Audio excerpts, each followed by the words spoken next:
estudantes, tudo bem com vocês? Não sei vocês, mas eu tava morrendo de saudade das nossas aulas. Meu nome é Laura e sou professora de História.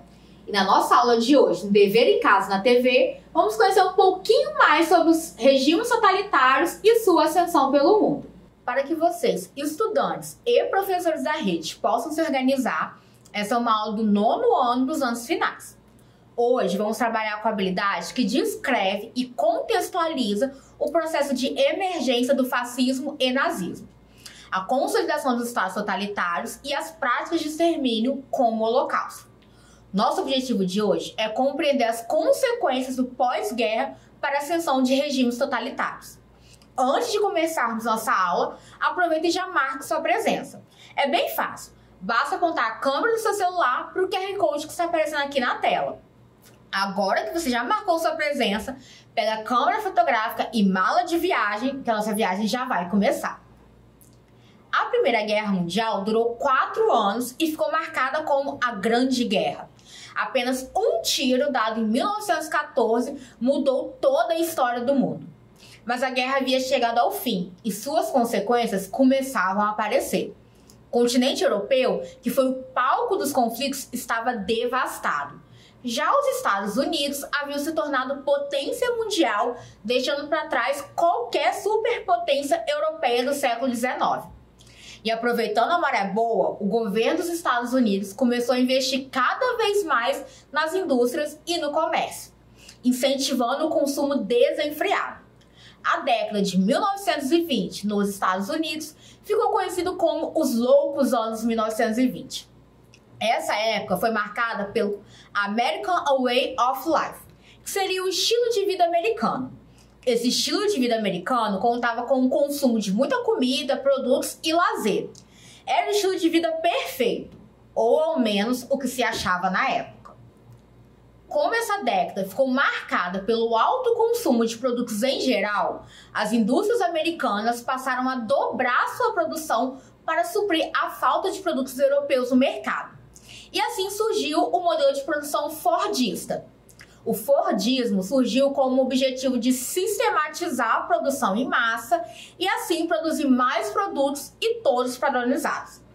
Sim, o nome Fordismo vem de Henry Ford, o criador dos carros da Ford. Foi nas fábricas de carro dele que o modelo começou a ser implementado. Era muito mais rápido e barato produzir apenas um modelo de carro e todos da mesma cor. E claro que a gente não pode deixar de falar da Bolsa de Valores. Foi durante os anos loucos que as pessoas começaram a descobrir e investir na Bolsa de Valores.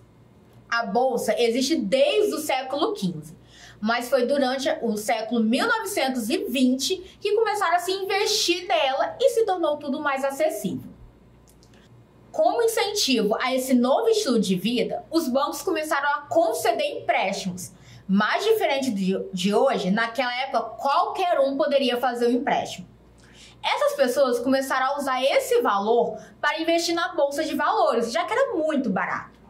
Só que, quando várias pessoas investem valores muito baixos em uma empresa, essa empresa começa a desvalorizar. Logo, essas pessoas que investiram vão perder dinheiro.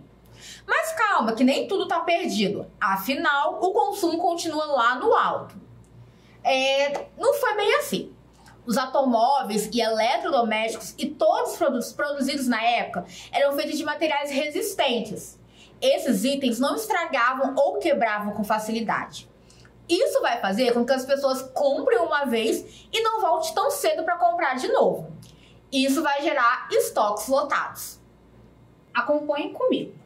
As fábricas não paravam de produzir e os estoques estavam ficando lotados. Isso vai fazer com que as lojas comecem a demitir pessoas. Sem emprego, elas vão lembrar daquele dinheirinho que investiram na Bolsa de Valores. E todo mundo vai ter a mesma ideia ao mesmo tempo. Tirar o dinheiro que investiram em ações. Isso vai fazer com que as ações comecem a desvalorizar, comecem a cair. Juntando tudo isso, nós teremos a crise da Bolsa de Valores de 1929. E detalhe, mesmo com isso tudo, as fábricas não pararam de produzir. A queda da Bolsa de Valores de Nova York causou danos em todo o mundo. Até o Brasil entrou nessa. Os norte-americanos eram os maiores compradores do nosso café. Com a crise, a primeira coisa que eles deixam de consumir é o famoso cafezinho. O que agravou mais ainda a crise foi o modelo liberal utilizado pelo Estado. Calma que eu explico. Existem diversos modelos econômicos. Nessa época, os Estados Unidos utilizavam o modelo liberal. Nele, o Estado ou governo não interfere na economia. Então, quando a queda da Bolsa de Valores aconteceu e as pessoas começaram a entrar em falência, o governo não tomou nenhuma atitude. Segundo o governo liberal, a própria economia irá resolver isso. Mas não foi bem o que aconteceu. O índice de desemprego, suicídio e desabrigados aumentou muito. Guardem bem essa informação que a gente já volta aqui. Antes da Primeira Guerra Mundial, a Europa vivia a Belle Époque, que foi um período de avanços científicos e defesa da democracia e do pensamento liberal. Alguns estudiosos da época chegaram a dizer que iria acontecer uma grande guerra e que quando ela acabasse, todo mundo passaria a viver uma eterna Belle Époque. Mas não foi bem assim que aconteceu, não. A Grande Guerra aconteceu, mas apenas os Estados Unidos estavam vivendo essa bela época, mas que também não durou muito. Com a crise de 1929, os países europeus que já estavam devastados por conta da guerra mergulharam de vez em super crises econômicas. É nesse momento que irão surgir figuras carismáticas, que eram ótimas em discursos públicos e defendiam a ideia de que seus países estavam assim por conta do pensamento liberal que era incentivado na Belle Époque. Lembra que eu falei com vocês para guardar a informação de que a crise de 1929 foi bem intensa? Então, porque segundo o pensamento liberal na economia, o governo não precisava fazer nada, não é mesmo? Pois bem, essas figuras que surgiram na Europa começaram a atacar o liberalismo e a democracia. Foi nesse cenário que surgiram os regimes totalitários. Regime totalitário ou totalitarismo é uma forma de governo onde o líder exerce um alto grau de controle da vida pública e privada do cidadão, onde a maior característica é a obediência cega ou absoluta e os líderes são salvadores. A crise econômica vivida por vários países no início da década de 1930 irá servir como um preparo para a ascensão desses governos, que foram vistos como grandes salvadores. O primeiro movimento totalitário a ser implementado na Europa foi o fascismo. Tá, mas o que é fascismo? Fascismo é uma ideologia política ultranacionalista e autoritária, caracterizada pelo poder ditatorial, repressão da oposição por via da força e o forte agrupamento da sociedade e da economia. Países como Itália, Japão, Portugal, Espanha, Brasil, Inglaterra, Estados Unidos e Alemanha tiveram vários governos fascistas. Porém, alguns tiveram umas características mais específicas que outras. Mas todos possuem as mesmas características em gerais. Vamos dar uma olhada. Totalitarismo ou autoritarismo, ultranacionalismo e expansionismo, resgate das tradições e valorização de um passado místico, personificação dos grandes líderes, o anticomunismo e o antiliberalismo, uma sociedade militarizada. Dentre vários países, 4 se destacam e são eles que vamos falar na nossa aula de hoje. Mas antes, se você ainda não marcou a presença na nossa aula, não perde tempo. Basta apontar a câmera do seu celular para o QR Code que está aparecendo aqui na tela. Vamos lá? Nossa primeira parada é na Itália, em 1818. O país estava do lado perdedor na Primeira Guerra Mundial. O governo da época estava totalmente destabilizado devido à derrota. No ano seguinte, começaram a surgir um grupo chamado Camisas Negras. O líder era Benito Mussolini. Esse grupo começou a fazer discursos em bares e ambientes públicos. O tema era sempre o mesmo: a necessidade de mudar a forma de governo atual e o desejo de fazer a Itália grande novamente, sempre retornando à Idade Antiga, no período do Império Romano. Em 1921, os Camisas Negras já haviam entrado para a política e eram a maioria na Câmara, elegendo Mussolini como primeiro-ministro italiano. O sucesso dele foi tanto que em 1925, Mussolini foi declarado Duce Italiano. Dulce era o nome dado ao grande líder que detinha todo o poder centralizado na sua figura. Assim como outros governos fascistas que veremos, o governo de Mussolini foi marcado pela violência, resgate ao passado glorioso e ao culto de um grande líder. Nossa próxima parada é Portugal. Após o fim da Primeira Guerra Mundial, o país viu-se em uma crise social, política e econômica. Em 1926, os militares iriam dar um golpe de Estado e iriam chamar Antônio de Oliveira Salazar, uma figura muito importante, para assumir o Ministério das Finanças. Em 1933, Salazar virou líder dos ministros e aproveitou a oportunidade e deu um golpe de Estado. Seu governo ficou conhecido como Estado Novo e aconteceu entre 1933 a 1974. O Estado Novo foi um governo marcado pela ditadura de um líder supremo, Salazar. Além da repulsa ao comunismo e à luta de classe, marcados pelos valores tradicionais e expansionismo, além das características gerais do fascismo que já vimos. Em 1974, o salazarismo entrou em decadência, abrindo espaço para a Revolução dos Cravos, que pôs fim à ditadura e marcou o início de uma nova república em Portugal. Nossa viagem continua na Espanha. Durante a Primeira Guerra Mundial, a Espanha se manteve neutra por diversos fatores, entre eles uma crise econômica que devastava o país, inferioridade militar e uma polarização política. No ano de 1936, essa polarização política resultou no domínio dos partidos de esquerda no país. A elite e os grandes latifundiários, com medo da esquerda implementar o socialismo no país, deram um golpe de Estado, dando início à Guerra Civil Espanhola. De um lado, os partidos de esquerda, de outro, os partidos de direita e a elite liderada por Francisco Franco. Diversas nações enviaram ajuda a ambos os lados. De um lado, a União Soviética de Stalin enviou reforços aos aliados de esquerda. Do outro, os governos fascistas de Mussolini na Itália e Hitler na Alemanha ajudaram Franco a ganhar a guerra. E assim começava o franquismo na Espanha. Com todas as características de um governo fascista, durou entre os anos de 1939 a 1975. Franco perseguiu cerca de 300 mil opositores e mandou fuzilar cerca de 150 mil. Nossa última parada é na Alemanha pós-guerra. Após a Primeira Guerra Mundial, a Alemanha ficou devastada e entrou em uma super crise econômica.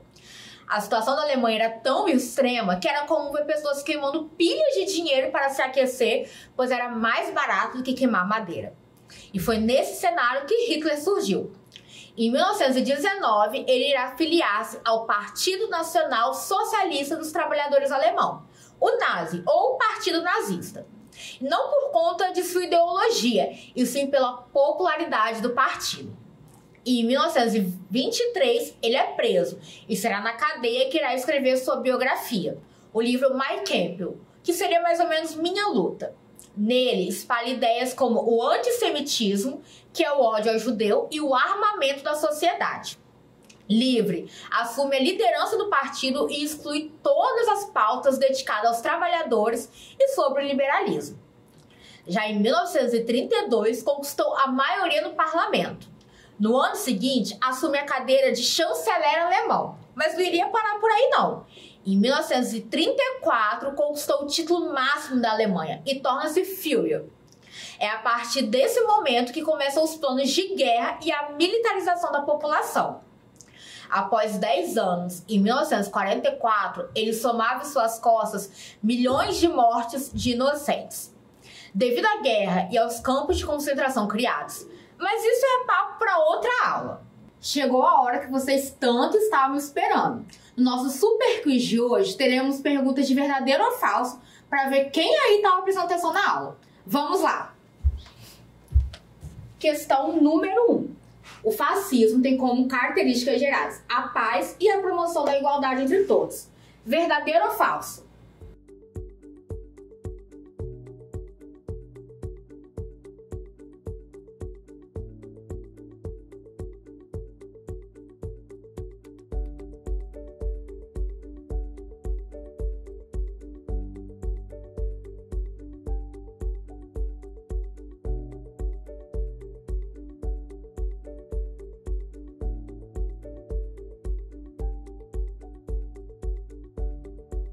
Falso.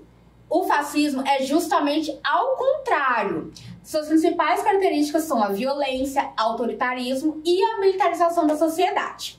Questão número 2. Os regimes totalitários fascistas tinham como uma das características romantizar o passado da nação. Verdadeiro ou falso?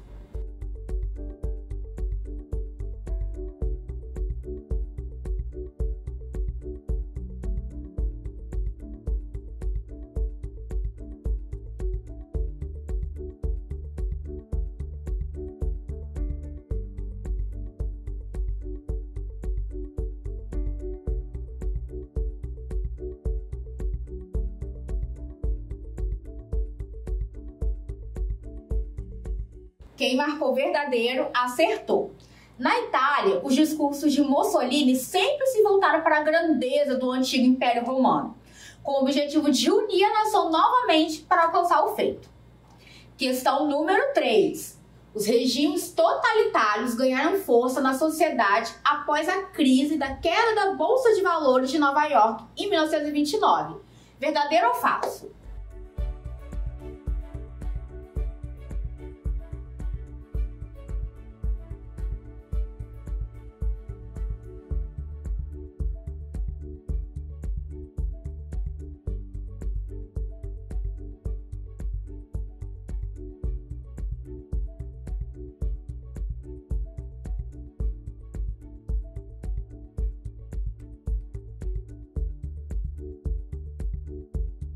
Quem marcou verdadeiro acertou.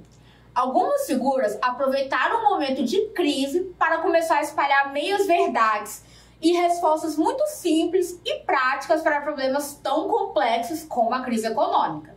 Eles usavam da indignação da população em seu próprio benefício. E aí, conseguiram acertar todas?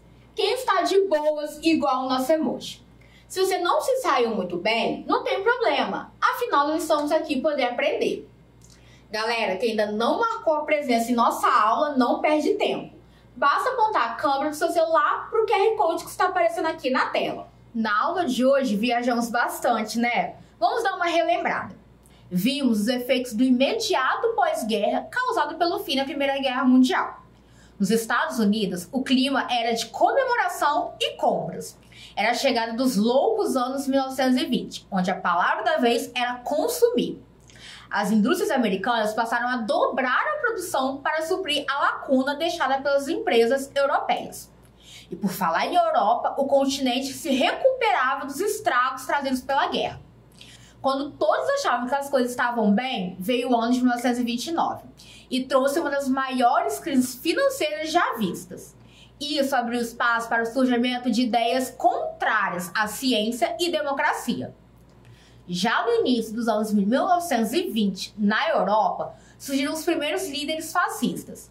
Com bons discursos, usando meias-verdades e com respostas simples para problemas complexos, eles apareceram como uma salvação para a população que estava em meio a crise e caos. Sempre buscando romantizar o passado glorioso da nação e usando de violência. Esses líderes tiveram uma carreira política muito rápida e logo estavam como chefes de Estado das nações.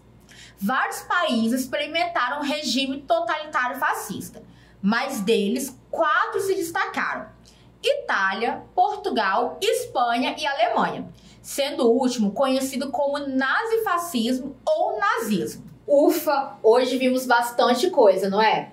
Espero que vocês tenham gostado de viajar comigo na Europa pós-guerra. Lembre-se, mesmo distantes, estamos juntos. Nos vemos na próxima aula. Até lá!